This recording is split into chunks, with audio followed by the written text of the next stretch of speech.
dowlad goboleedka galmudug ayaa wado qorshaha howlgalkii ugu dambeeyay ee ka dhana kooxda al-shabaab si looga xoreeyo deegaanada ay kaga sugan yihiin gobolada mudug iyo galgaduud ee dowlad goboleedka galmudug. qorshahan waxaa hadda si wada jir u hogaaminaya madaxweynaha galmudug Axmed Cabdi Kaariye Qoorqoor, ra'iisul wasaarihii hore ee Soomaaliya Injineer Maxamed Xuseen Rooble iyo mas'uuliyiin ka tirsan golayaasha dowladda federaalka kuwaas oo dhawaan gaaray magaalada Dhuusamareeb ee caasimadda galmudug.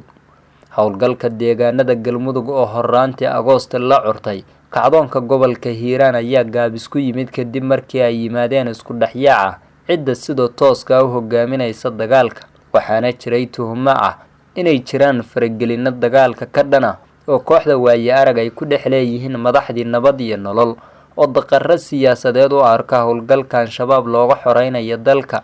iyo mid ka mid ah dowladaha Carbeed oo dhaqaale ku bixinaysa fashilinta howlgalkan. maalmo ay jireen dib u gurashooyin deegaanada la qabsaday ee gobolada Hiiraan iyo Galgaduud ayay dowladdu ka jawaabtay inaan laga soo laaban deegaanada la qabsaday, waxayna qaaday tallaabooyin lagu saxayo qaladaadkii ka dhacay howlgalkii gobolka Hiiraan, waxaana shaqada laga joojiyay saraakiisha hogaaminaysa qorshihii looga soo baxay deegaanada Moqorkorey iyo Yasooman ee gobolka Hiiraan. sidoo kale waxaa xamar looga yeeray taliyaashii nabad sugidda iyo booliiska gobolka Hiiraan oo lagu eedeeyay dayacabni kadib markii magaalada Beledweyne ay ka dhaceen qaraxyo xooggan oo ay ku dhinteen in ka badan 20 ruux, tiro intaasi ka badanna ay ku dhaawacmeen. madaxweynaha galmudug oo maalmahaas Muqdisho tegay ayaa waxaa la fariistay madaxweynaha, ra'iisul wasaaraha iyo xildhibaanada deegaanada galmudug ku matala dowladda federaalka, kuwaas oo dhammaantood kala hadlay dardargelinta dagaalka al-shabaab ka dhanka ah ee looga xoreynayo deegaanada ay haystaan. ila wareedyo Maangala ayaa noo sheegay in madaxweynaha galmudug uu codsaday in loo ogolaado qorshaha 1 sano oo muddo kororsi ah oo ay u sameeyeen baarlamaanka galmudug, kaas oo aysan ka hadlin dowladda federaalka iyo siyaasiyiinta ka agdhow. waxaana wararkan helna ay sheegayaan in dowladda federaalka oo ka duulaysa inuusan fashilmin howlgalkan ay dooratay qaadashada 1 sano ee muddo kororsiga hay'adaha dowlad goboleedka galmudug iyo in la ballaariyo dadka uu ka go'o hogaaminta howlgalkan,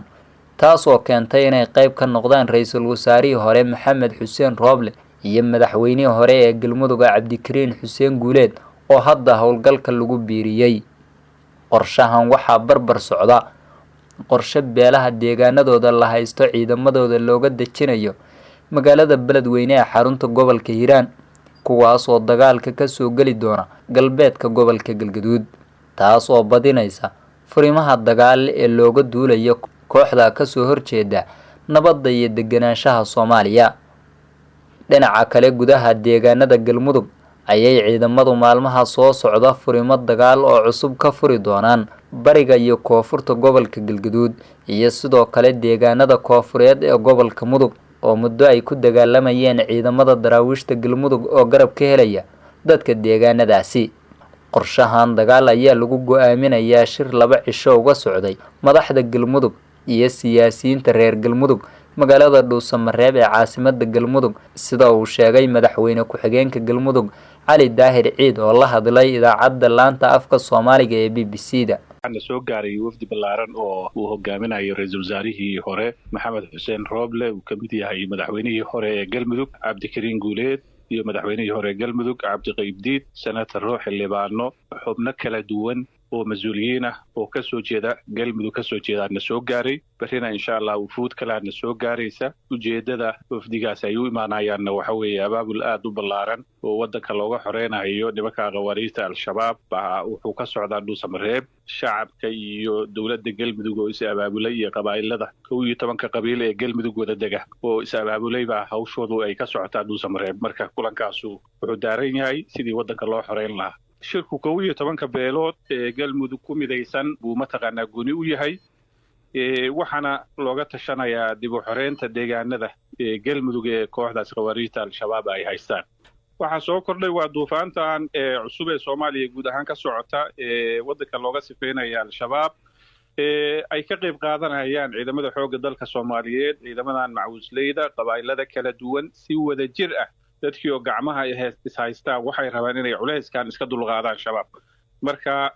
waa intaas shirka waxaa looga tashanayo wixii shirkaa ka soo baxana waxaa lala aadayaa howlgalka ilaahay hadduu yidhaah waa abaabul howlgalladii socday ee ayaan dhaweed aanu qaadnay meelo badan baanu ku qabsannay meelihiina waa joognaa haddana waa iyadiioo lasii xoojinayo oo beelihii oo dhan ay ka qayb qaadanayaan oo maamulkii galmudug si fuliya uga qayb qaadanayo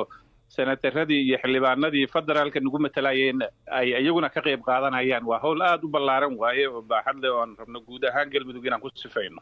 la soco warbixinteenna tan xigta oo aan ku dul istaagi doono doorka dagaalka ee beelaha la haysto dhulkooda iyo kuwa dhulkooda xorta yahay ee ciidanka looga baahan yahay.